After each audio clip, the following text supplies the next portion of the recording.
Habari za wakati huu mtazamaji wa SAUT TV, ni Jumapili ya Mei 11. Karibu kwenye kipindi cha Weekly News Counter ndani ya SAUT TV. Tuziangazie habari kubwa 7 ambazo zimetokea ulimwenguni kote. Langu jina ni John Masawe. Karibu.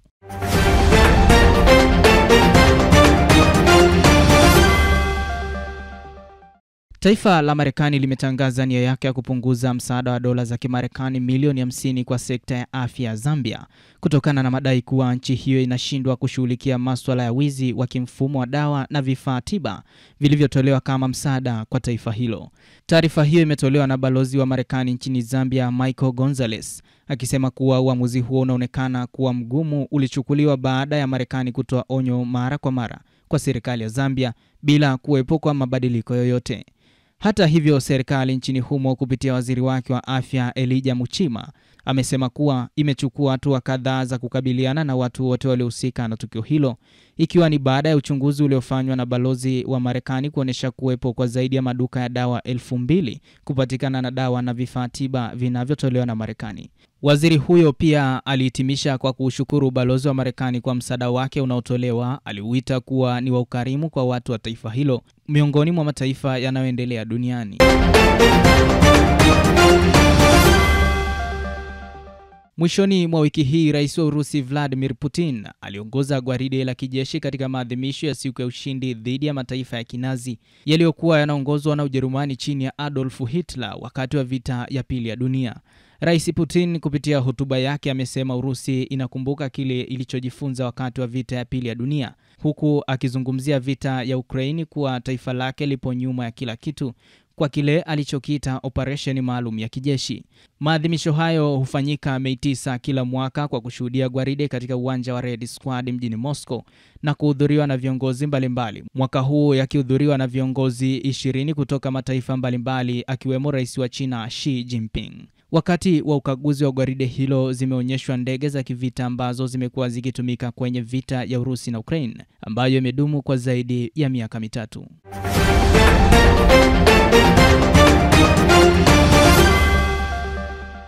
Mgogoro wa Sudani kati ya serikali na vikosi vya RSF umezidi kuwaka moto baada ya ndege zisizo na rubani zinazosadikika kuwa za RSF kufanya mashambulizi karibu mara 5 mfululizo huko mashariki na kusini mwa nchi hiyo.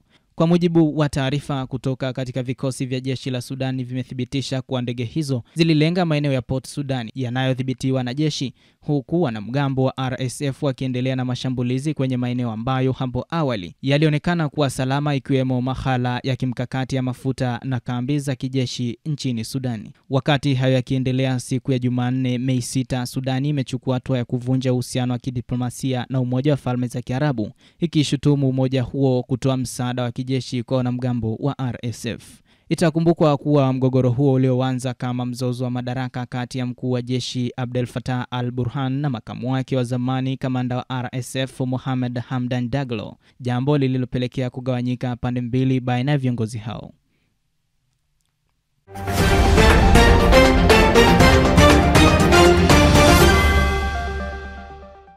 Rais wa Marekani Donald Trump na waziri mkuu wa Uingereza Keir Starmer wametangaza kile walichokiita makubaliano makubwa ya kibiashara baina ya mataifa hayo mawili, huku akisema kuwa mkataba huo utarahisisha upatikanaji wa bidhaa kwa kuzingatia zaidi usawa na haki. Makubaliano hayo yamefikiwa Alhamisi Mei 8, huku Uingereza ikisema kuwa mpango huo utalinda kampuni za kutengeneza magari ya Uingereza na watengenezaji wa chuma, ikiwa na lengo la kutanua wigo wa biashara kimataifa nje ya Umoja wa Ulaya tangu ilipoondoka kwenye umoja huo mwaka 2020. Makubaliano hayo ya kibiashara na Marekani yanaonekana kuwa muhimu kwa serikali ya Starmer, ikikumbukwa kuwa Uingereza mapema wiki hii ilifikia makubaliano mengine ya kibiashara huria na taifa la India, ikiwa ni mwendelezo wa dhamira ya taifa hilo kupanua uhusiano wa kibiashara na mataifa ya nje ya Ulaya.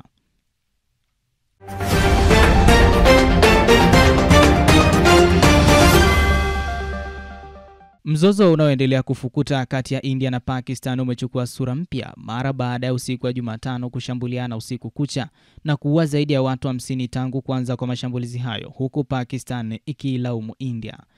Wakati mapigano yakiendelea, Pakistan imeripoti kudungua takribani droni 25 za India, huku mamlaka ya usafiri wa anga ya Pakistan ikitangaza kufunga viwanja vya ndege katika miji mikuu mitatu ikiwemo mji wa Karachi, Lahore na Islamabad kwa hali ya usalama. Mashambulizi hayo yanashika kasi tangu watu wenye silaha wanaoshukiwa kuwa ni raia wa Pakistan kuua watu 26 huko Pahalgam, Kashmir, inayotawaliwa na India mnamo Aprili 22, hali iliyopelekea uhasama kushuhudiwa kati ya majirani hao. Kufuatia mvutano huo kuendelea kuongezeka kunasababisha makabiliano ya kijeshi kuongezeka zaidi baina ya nchi hizo. Mataifa mbalimbali kupitia viongozi wake ikiwemo Rais wa Marekani wametoa wito wa kusitisha mapigano hayo.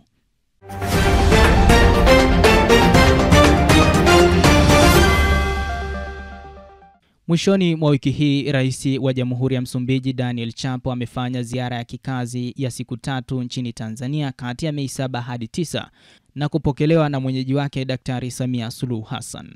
Rais Chapo na mwenzake wa Tanzania walifanya mazungumzo rasmi na kushuhudia uwekaji saini mikataba ya hati na makubaliano kwenye sekta mbalimbali ili kuimarisha ushirikiano baina ya mataifa hayo mawili.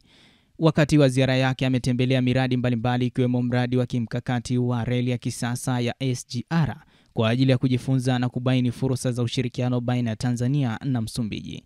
Chapo ni mara yake ya kwanza kutembelea Tanzania tangu achaguliwe kuiongoza Msumbiji Januari 15 mwaka 2025, ikiwa ni sehemu ya kuendeleza na kuimarisha ushirikiano wa muda mrefu kati ya mataifa hayo mawili.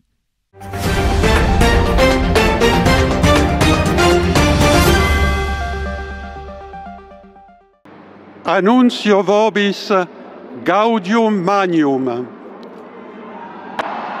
Habemus papam.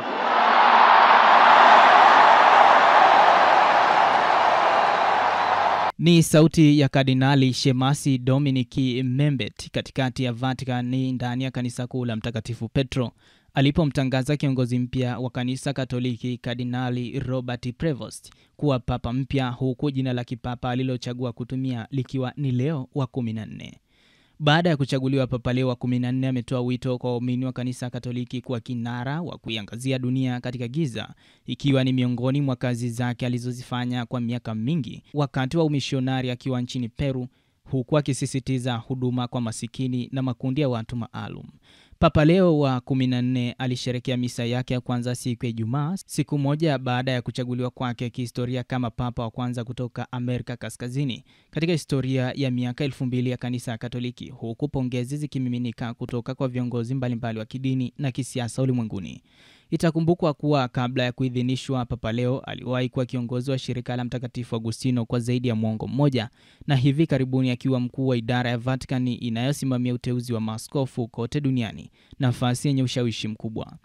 Na mtazamaji, hadi kufikia hapo ni mwisho wa habari hizi. Endelea kutufuatilia kwenye mitandao yetu ya kijamii kama vile Instagram na Facebook kila siku. Kwa niaba ya wenzangu walioshiriki kuandaa kipindi hiki, mimi ni John Masawe.